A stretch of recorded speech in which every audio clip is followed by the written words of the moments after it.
அதை கொடுக்கிற பொழுது நடக்கிற காரியங்கள் என்னவென்றால், கர்த்தர் சொல்கிறார், ஏக சுதனை பார்த்து பிள்ளையாண்டா மீது கத்தியை போடாதே என்று கர்த்தர் சொல்கிறார். அந்த பிள்ளையாண்டவனோடு திரும்பி வருகின்றார். இதோடு முடிஞ்சிருக்கலாம் அந்த சரிதை. கர்த்தர் ஆபிரகாமின் கண்களை திறக்கிறார். சிறந்ததை கொடுக்கிறவர்களுக்கு கர்த்தருடைய அனுகிரகம், கண்கள் திறக்கப்படுகிற அனுபவம். பவுலை கூட சொல்கிறேன், சிறந்ததை கர்த்தர் கொடுத்தார். என்ன கொடுத்தார்? தன் ஜீவியத்தை தன் வாழ்நாள் முழுவதும் பிதாவாகிய தேவனுக்கு கொடுத்தார். அவன் கண்களை கர்த்தர் திறக்கிறார். என்னென்னா, கொஞ்சம் பிரச்சனை இருந்தது, இயேசு அந்நிய தெய்வம் பார்த்தான், அவ்வளோதான் விஷயம். அவர் தான் தேவன் அறிவதற்கு கண்கள் மூடப்பட்டது. அப்புறம் கண்கள் திறக்கப்பட்டது. சிறந்ததை கொடுத்தான், பெரிய விதத்தில் உயர்த்தப்பட்டான். இந்த மனுஷன் தன் மகனே என்று பரம் கொடுத்தான். இந்த மனுஷனை கண்களை கர்த்தர் திறக்கிறார். அப்போ பார்த்தா ஒரு பெரிய ஒரு கிடா கொம்புகள் போய் புதரில் சிக்கி இருக்கிறது. அதை காணும்படி கர்த்தர் கிருபை செய்கிறார். இந்த நாளில் கர்த்தர் பார்த்து சொல்லுகிற ஒரு தீர்க்க தரிசன வார்த்தை என்னவென்றால், உன் கண்கள் ஒரு கொழுத்த கிடாவை கர்த்தருக்கென்று பலியிட போகிறார். இதுவரை நீங்கள் செலுத்தினதல்ல, இனி செலுத்த போகிற கிடா. இதுவரைக்கும் மந்தையில் இருக்கிறத எடுத்து செலுத்தி இருக்கிறான். கண்ணுக்குட்டிகள்லாம் அடித்து தேவனுடைய தூதர்களுக்கு படையில் போட்டான், விருந்து செய்தான். ஆனால் இதுவரை காணலை. இது வெளியில் இருக்கிற ஒரு கொம்புகள் போய் சிக்கியிருக்கிற ஒரு கொளுத்த கிடாவை கொண்டு கர்த்தருக்கென்று தகன பலியிட்டான். தன் மகனுக்காக தகன பலியிட்டான். இனி மகனுக்காக தகன பலியிட போகிறீங்க. முதல்ல அவனுக்காக எடுத்தான். இந்த பிள்ளை பெறுவதற்கு முன்பு அவனுக்காக அந்த மலட்டுத்தன்மை போகணும், வீட்டில் ஒரு பிள்ளை வாரிசு வரணுன்றதுக்காக அந்த மனுஷன் கர்த்தரை பார்க்கிற பொழுதுலாம் பலி செலுத்தினான், மேடைகளை கட்டினான், பலிபீடத்தை கட்டினான்றதான் வாசிக்கிறோம். இப்போ பார்த்தா மகனுக்கு பதிலாக மகனுக்காக இந்த பலியை செலுத்தினான். கொழுத்த கன்றுகளை அடிக்கிறான். எப்பொழுது ஒரு கன்று அடிக்கப்படுகிறதோ, எப்பொழுது கன்றினுடைய ரத்தம் வெளியே வருகிறதோ, கிடாவின் ரத்தம், ஒரு விடுதலை. அந்த இடத்துல எகிப்திலே ஒரு பஸ்கா ஒரு கிடா அடிக்கப்படுகிறது. என்ன? அவர்களுக்கு செங்கடல் திறக்கப்படுகிறது. சிறந்ததை கொடுக்கிற பொழுது நீங்கள் என்ன செய்யப்படுகிறது? இயற்கைக்கு மிஞ்சின ஒரு அற்புதம் உங்கள் வாழ்க்கையில் நடக்க போகுது. சிறந்ததை கொடுக்கிறதுனால இதுவரை நடந்திராத அற்புதம், பூமி எங்கும் நடந்திராத அற்புதம். ஆபிரகாம் விஷயமே எடுத்துக்கொள்ளலாம். ஈசாக்கு போல ஒரு யார் எப்தா பார்த்தாரு, அதனால அவர் செய்யலை. எதுக்க வர்றது? நான் பலி கொடுக்குறேன்னாரு. குடத்தோடு அந்த அம்மா வந்துச்சு, பாவம் மகள். நேராக வந்தான் அந்த மனுஷன். எப்தா பொண்ணை சரமாரியாக வெட்டி பறிச்சுட்டு போயிட்டான், பலி செலுத்திட்டான். இங்கே ஏன் கர்த்தர் சொல்லலை? அவனே செஞ்ச பொறுத்தனே அவன் பொறுத்தனே முடிச்சுட்டு போயிட்டான். எது எதிர்க்க வருதோ நான் பலி செலுத்துறேன்னா, பொண்ணு எதிர்க்க வந்துச்சு, பலி செலுத்து போய் முடிஞ்சிச்சு கதை. இங்கே அப்படி இல்லை, கர்த்தர் அழைத்தார். There is a word behind the calling. நல்லா புரிந்து கொள்ளணும். இது முனோட்சேசப்பட்டு செய்கிறதெல்லாம் இல்லை. அது எப்தா செஞ்சு தவறு நான் சொல்ல, எப்தாக்கு இந்த அனுபவம் வரலன்னு சொல்கிறேன். அது அவங்களா பார்த்து, இது கர்த்தரே கேட்குறான், நீ அவனை சர்வங்க தகன பலியிடு. இது அவனே பார்த்து, அவன் பொண்ணு வரணும்னான்னு தெரியாது அவனுக்கு.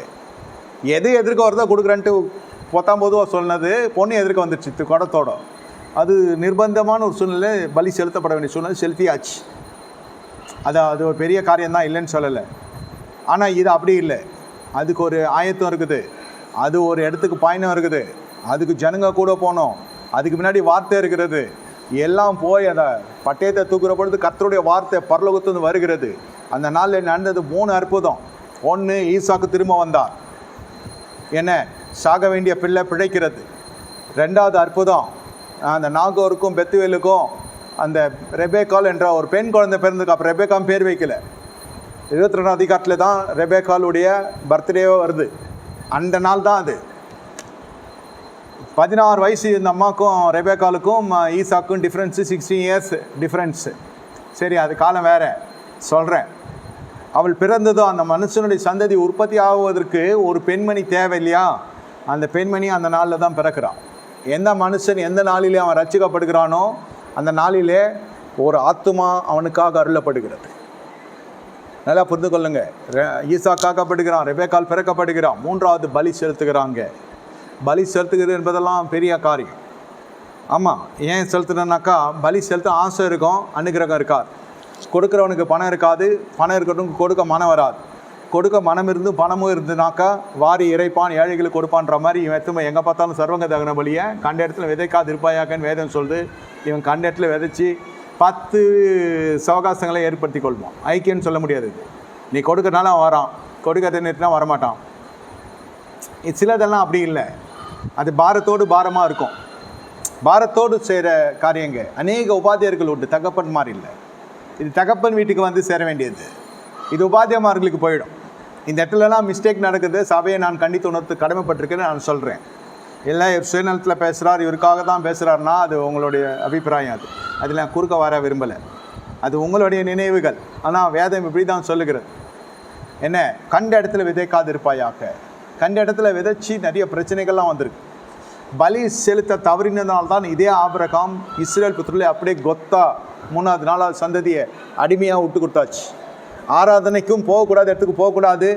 அங்கே போகிறதுனால தான் இந்த கன்றுக்குட்டி ஆராதனை போல் இந்த ஆராதனை முதல்ல பலி செலுத்துக்கிறது. இந்த ஆபிரகாம் ஆதியாகமம் புத்தகம் 15வது அதிகாரத்தில் பார்த்தீங்கன்னா எல்லாத்தையும் பண்ணார். பறவையை விட்டுட்டார், ஒரு சின்னதுன்னு விட்டுட்டாரா தெரில, பறவைன்னா அவர் அசட்டை பண்ணிட்டார். அந்த இடத்துல துண்டிக்க மறந்துட்டான் இந்த மனுஷன். காரில் வந்து இறங்குது. ஆராதிக்க போய் குளிக்க போய் அழுக்கானவன் இருக்கான். சர்ச்சுக்கு வருவாங்க, நான் சொல்கிறது வாலிபர்கள் இல்லை, கன்னிகை இல்லை, சர்ச்சுக்கு வருவாங்க ஃபேமிலியாக. இதெல்லாம் நிறைய இடத்துல நடந்துருக்குது, இங்கே நடக்காது சொல்கிறேன். இந்த வயோதிக ஜனங்க என்ன பண்ணுவாங்கனாக்கா வாலிப பெண்களை பார்த்துன்னு இருப்பாங்க.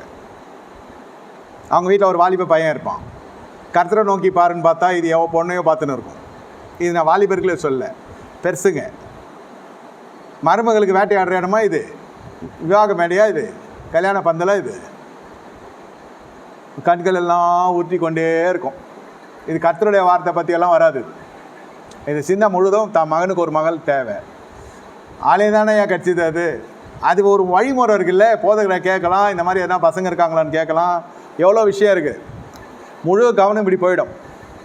இந்த மாதிரி பலி செலுத்துகிற இடத்துலலாம் மாம்சம் வெளிப்படுகிற பொழுது பிள்ளைகள் அடிமையிடாங்க. அதே மாதிரி ஒரு பொண்ணு கிடச்சிது ஒருத்தனுக்கு, ஒரு ஆன்ட்டிக்கு ஒரு மருமகள் கிடச்சா.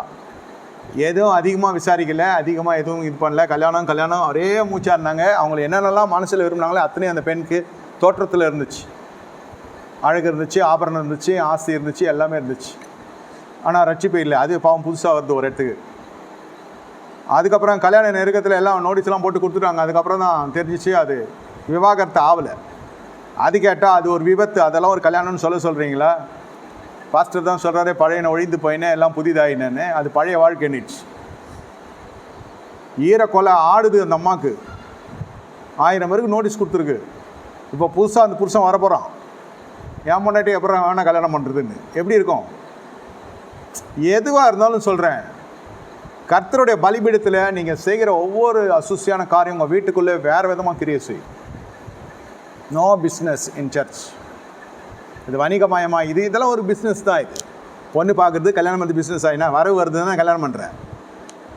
எனக்கு ஒன்றும் கேட்கறது இல்லை. அது ஒரு பெருமையை சில பேர் சொல்லுவாங்க, நாங்கள் ஒரு பைசா வாங்கலை. இப்போ அநாத ஆசிரமத்துக்கு போ, ஏழைகள் இருக்கிற இடத்துக்கு போ, தாய் தகவல் இல்லாத பெண்ணை பார்த்து கல்யாணம் பண்ணு.